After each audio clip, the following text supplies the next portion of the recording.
Inggris menyebut bahwa penularan COVID-19 saat ini tertinggi di kelompok anak-anak. Rentangan usianya adalah 12 hingga 15 tahun.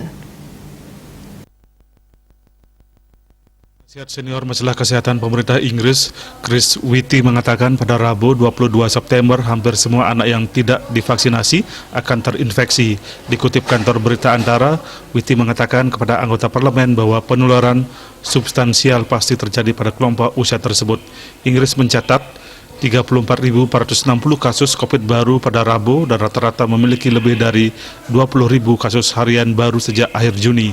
Whitty mengatakan saran vaksin difokuskan pada manfaat bagi anak-anak dan tidak dibuat untuk alasan politik atau untuk kepentingan orang dewasa yang lebih rentan.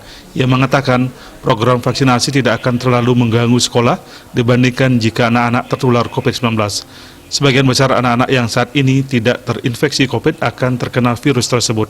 Anak-anak akan tertular COVID cepat atau lambat karena ini penyakit sangat menular dan kekebalan berkurang.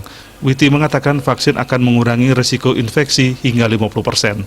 Varian Delta yang lebih menular yang sekarang dominan di Inggris membuat pejabat kesehatan di seluruh dunia menilai kembali bagaimana pandemi dikelola dan terutama dampak vaksin terhadap penularan.